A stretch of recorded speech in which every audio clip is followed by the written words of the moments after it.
DSS fails to release Sowore.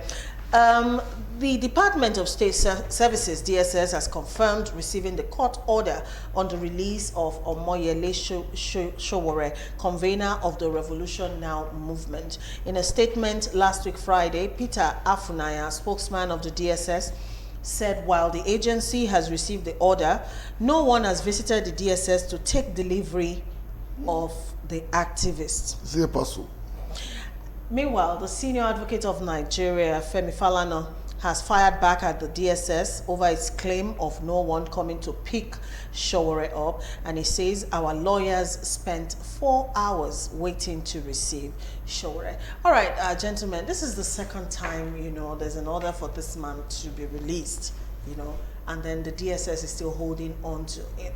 Now, I myself am beginning to wonder, really, what exactly is going on? There's something beyond, what has been made public. Obviously, somebody, the system, is using the structure of the states to fight a personal vendetta against Sowore.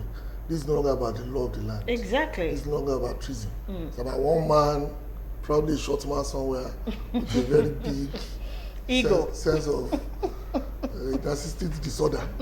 Is the one now using the instruments of states to perpetuate a personal vendetta. Because nobody was there when he was arrested. Nobody brought him. They went to his house, ransacked the place, took him out in the middle of the night, and took him away. So why do you now expect somebody to come and take him?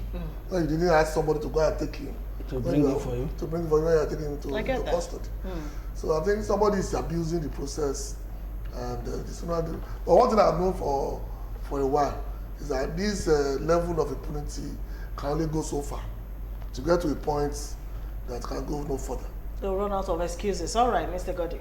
I couldn't say somebody. I think DSS is taking instruction from somewhere. What's the difference? Yes, I couldn't say somebody, and I think so. It's so bad that in a democracy we can still have this kind of thing in the 21st century, where we no longer hear coup anywhere in the world. Coup can no longer succeed because of the information, the democratization of information on the internet and everywhere. I only think that it will only give Muhammadu Buhari government a bad name. And because he's the CNC, he controls the DSS, and is aware of what is happening. He knows what is happening. He can't say he doesn't know what is happening. Obviously, wherever he is, he has not handed over power to anybody. So he's still in charge within and without. I feel that it is up to him to take a decisive step, because at the end of the day, when the next report come out about how transparent we are in our democratic system, I think the rating will be so low now. With the prosecution of journalists across Nigeria, you're aware of it. Some of them incarcerated for no just reason. You can't grant them bail. Some of them for civil accusation, you are bringing them to court in handcuffs. Handcuffs, yes. You understand? So some of these things, it doesn't really give Muhammadu Buhari, whom we used to know, or other politicians used to call a dictator. You're still bringing back those things that are creeping in. The last time the Sowore lawyer spoke, Falana, he said that Buhari is bringing, there's some element of nepotism coming in Buhari's government. And it may not be far from it, because if you don't allow the rule of law to prevail, you are calling for militarization of the system. All right, Mr. Shoibe, it's fast becoming a habit, flouting court orders, every day. I think it becomes more worrisome for us as a society when government agencies begin to act as stooge to individuals or interests. When the moment our government agencies are portraying themselves as if they are acting the interest of persons, then we are actually running into anarchy, calamity, and disastrous situation for our society. We need to be careful. And I think these individuals that represent these agencies must go above board to be patriotic in their actions. We can't continue to say we are flaunting court rules, court orders, when it is so obvious that your actions is tantamount to being opposing of what the court had actually declared. These things, all the excuses they gave, I went through it and I was like, why could, at the point where you are going to arrest this man, you didn't ask that somebody should present you. Should be an escort. Should be an escort. And at the point where he had been declared to be released, why not, even if you want to hand him over to somebody, why not take him to where you took him from? You know, these are issues that we really need to be careful. And unfortunately for this government, there are actions that we are seeing and we are beginning to fall in love and say, oh, it's like this government is getting this A and B and C right, and they are doing little by little. And then this. And then this. Then you begin to wonder, where do you stand? You cannot continue to flaunt the rule of law and say that you have the interest of the people. The people are the law, and you cannot flaunt their interest per time. Whatever. Sowore is a citizen of this country, and his right has to be respected per time. All right. Okay, if we were to go with the DSS's excuse of, nobody on ground, to actually receive Sowore and all of that, I'm beginning to think, is this another aspect of our constitution that I'm not aware of? Or is there, sorry, let me land her. Or is there like specifics as to who should, receive someone from DSS's custody?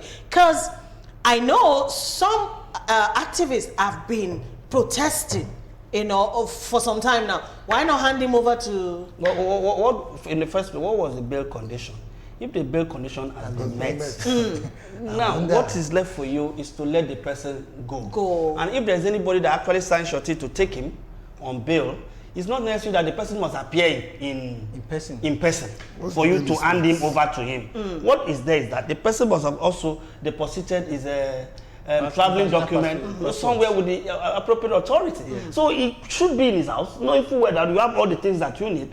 Even if you need to allow, for fear of also trying to say that it is as a result of the fact that I also know what the DSS is trying to do to completely absorb himself from whatever that could happen to Sowore when he leaves their custody. Okay. You understand? All right. Some people could do things to put so much pressure on the government agency. I understand. However, you should, as a government agency, you should be able to follow through your own rules. And at this point, I don't think what Sowore did is far from what government is committing. Okay. Well, I agree totally that there seems to be a breakdown between the rule of law and the demands of state as defined by some people. Because the Constitution was very clear about this. There's no ambiguity.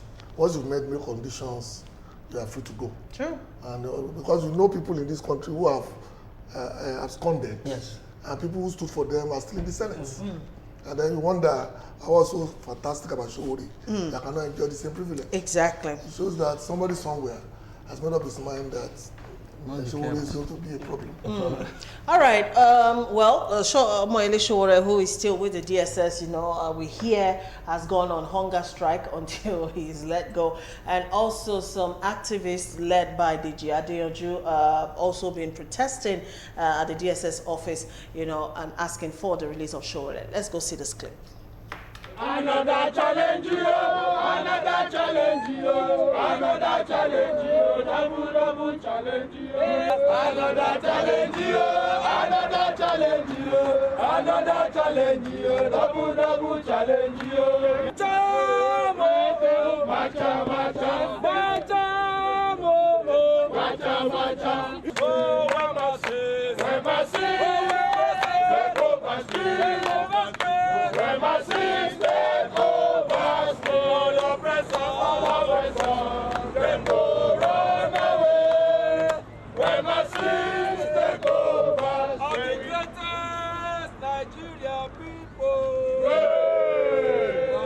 They have acknowledged the fact that they've received the said court orders.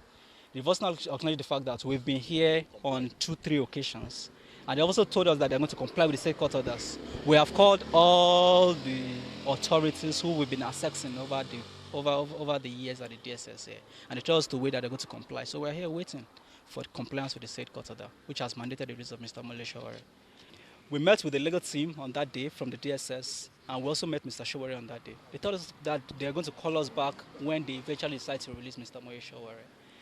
5th we're here, Mr. Sowore was not released to us. 6th we're here, 7th we're here. Yesterday they released a statement that nobody Nobody has come to receive Mr. Omoyele Sowore from their detention. So we're also here today again on the ground that we are here with the comrades, the families, friends, and lawyers of Mr. Omoyele Sowore, and we're asking the DSS to please, in the interest of justice, in the interest of rule of law, release Mr. Omoyele Sowore to us to go with him. Mr. Omoyele Sowore is currently not eating. Yeah. He's on an hunger strike. You understand? And we are racing against time, whether we like it or not, whether we admit it or not, that somebody's fundamental human right is being trampled upon. A fellow Nigerian is being put beneath the law, and they are intentionally, trampling on his rights. So that is the main reason why we need to quickly and urgently intervene. We need to urgently intervene, and the DSS, you have called us to come. We are here. Release our property to us. You understand? You are the one that said that nobody came. Now we have come out to receive Sowore. You are giving us stories. Please, release Sowore to us. He's on hunger strike. We don't want anything bad to happen to him. Any attempt to keep Sowore beyond the time of service, is unconstitutional detention. Nigeria is ours. It's happening to Sowore now. It can happen to anybody tomorrow. Yes, exactly. Okay, that video is courtesy of TV.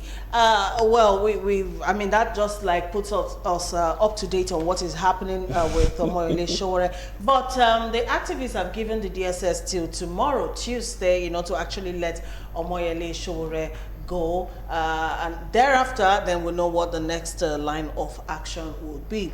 Okay.